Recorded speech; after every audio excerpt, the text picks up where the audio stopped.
Hi, I'm Patrick Reagan here from Kintsugi Hope. It is so lovely to be with you. And I'm going to be sharing on the topic of kindness. And all this has come out of my new book, Bouncing Forwards, which you can get off the Kintsugi Hope website. And it's also been chosen for the Big Church Read, so you can read it with your church and get some small group resources and some videos as well. But it's going to be two different talks. The first talk that you're watching, this one is going to be about kindness to others. How do we reach out to others? And in a later talk, which hopefully you'll be able to get online as well, is kindness to ourselves, which sometimes can feel a lot harder. So hopefully it'll be an interesting journey to go on. One of my favourite stories in the Bible is Luke 24, the road to Emmaus. Many of you will know this very famous story. There is Mary and Cleopas. Most theologians think Mary would have been at the cross. If that's true, she would have experienced the pain and the humiliation that Jesus went through. She would have seen the spear that gone into his side. She may have heard the cries from the cross, the atmosphere. I mean, the crucifixion, I think we have to remember, was probably one of the most horrendous things that you can experience. I know theologian N.T. Wright says, it was designed to torture people, to give people nightmares, the smell of a crucifixion, like to keep them in fear of the Romans. It was such an horrific, traumatic experience to go through. It was awful. And they would have experienced that, and they're going on this journey to Emmaus, and they probably were a bit confused, a bit heartbroken, disillusioned. It was a 3-hour walk from to Emmaus, and Jesus comes alongside, doesn't he? And I always found it interesting that this story is actually there, because I would have thought if a marketing expert had come up to Jesus after his resurrection, he probably would have gone, this would have been a really good opportunity, Jesus, to do one of those feeding of the 5,000 gigs. Just saying. Or another Sermon on the Mount variation would be quite a good gig right now. Or let's get into, people of influence. Let them see that you're about. The day after Jesus' resurrection, he spends the whole morning walking with two seemingly insignificant people along the road to Emmaus. That's incredible. And it just shows you, actually challenges what we need to be doing at this time as well. No dazzling miracle, just walking along to two heartbroken, disillusioned people. And the thing about this walking alongside is, as they start sharing their pain and disillusionment, have you not heard of what's happened? Jesus of Nazareth, crucifixion, all that sort of stuff. He could have stopped them and gone, guys, shush. Da-da, I'm Jesus, it's all okay, we don't need to have this conversation anymore, it's all going to be good. But actually he listened. Cheryl Richardson says this: people start to heal the moment they feel heard. The problem I have is I'm a bit of a fixer. And so as soon as someone says, I've got an issue, I've got a problem, I want to try and fix it for them. My daughter Abigail, she's beautiful, but she has this condition called nystagmus. You may have heard of it. The signals from the brain to the eye are different. So her eyes flicker a lot of the time. And she probably has 40% vision. And one day I came downstairs and she was crying. She was sobbing in the kitchen. And I was like, what's wrong? And Di, my wife, was like, Abigail, she's a little bit upset because, the nystagmus means that she probably won't be able to, she won't be able to drive, she won't be able to do this, she won't be able to do that. And it's just really affecting her at the moment. I went into fix-it mode. It's okay, Abigail, because I'm going to study the latest research. We're going to get a grant from somewhere or the other, and we're going to fight, and we're going to get you this diagnosis, that diagnosis, and the technology's changing. And Diane was like, Patrick, stop. She doesn't want to be fixed right now. She just wants a hug from her dad. She just wants to be loved. And I stopped and we embraced. And that's what she needed from her dad. And sometimes, I feel like that's what people need. They don't need to be fixed all the time. They need to be loved.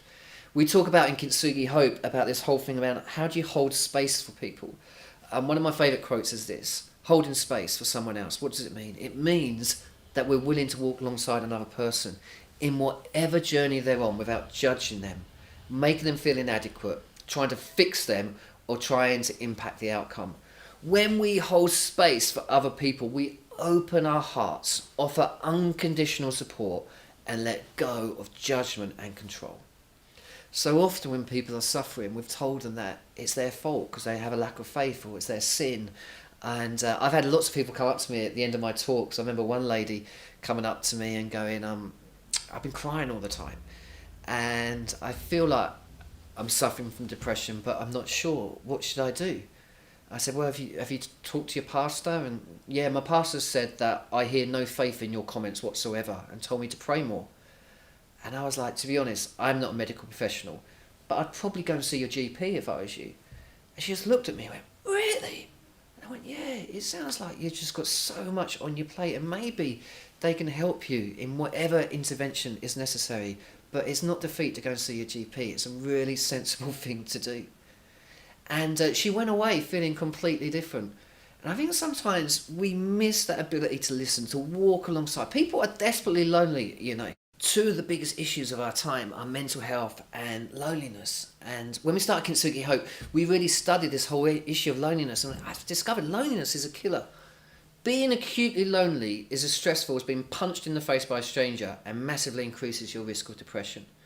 The effect of loneliness is the equivalent of smoking 15 cigarettes a day. 3/4 of GPs see between 1 and 5 lonely people.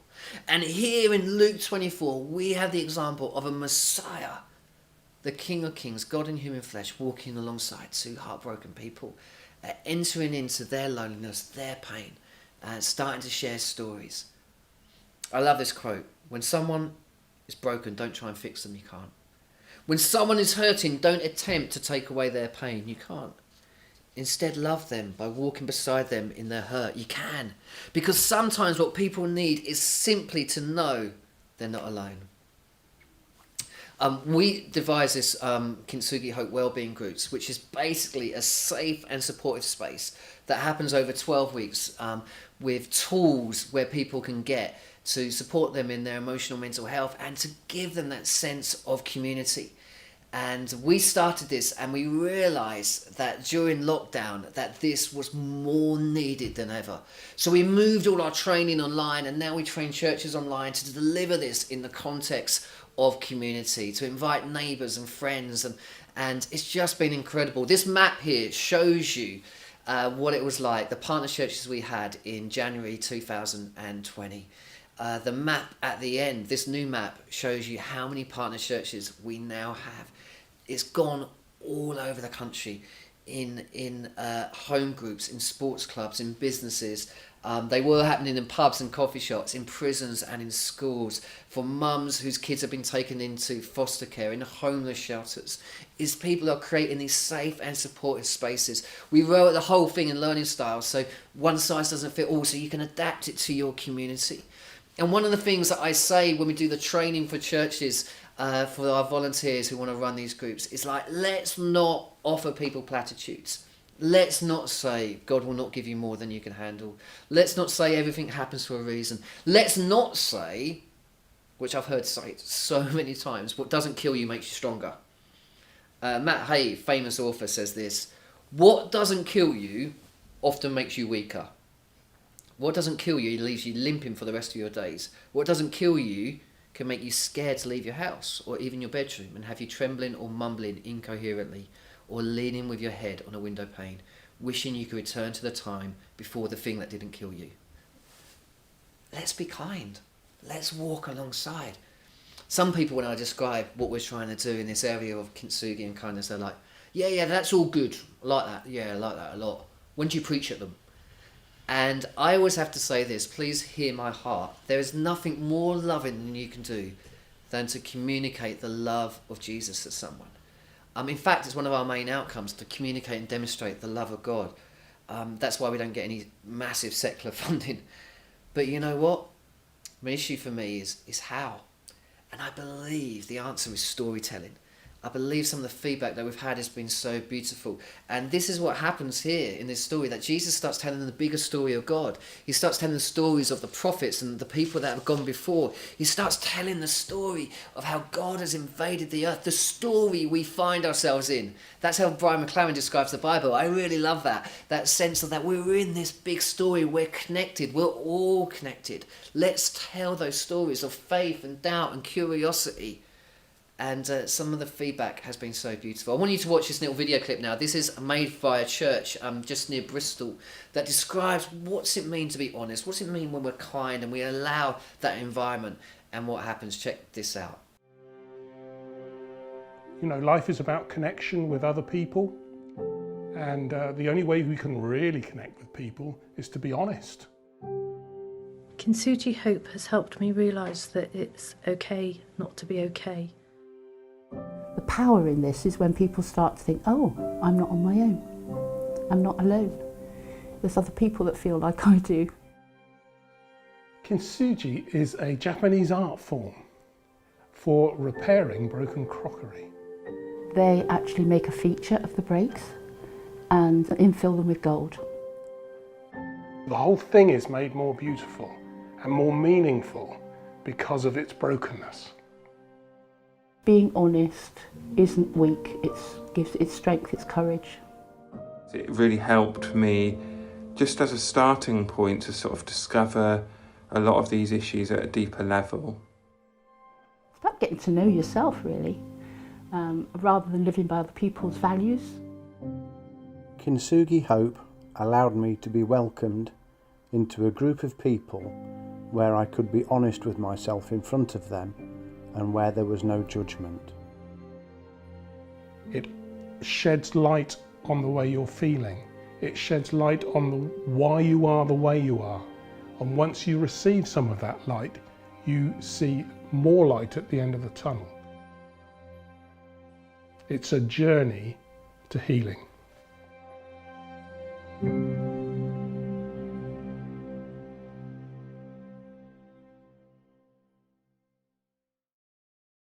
There's a professor, Dan Siegel, and he came up with this term which I really, really love.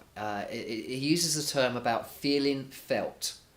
What happens in our minds when we share stories and we feel truly present to one another is we feel felt, we feel understood. KJ Ramsey, there's a quote in the book, I really appreciate this. It says this: the more we share our stories and are seed with compassion, the more our brains are shaped to anticipate love instead of rejection. When we allow others to bear witness to our own weakness, we learn to relate to others with kindness and hope.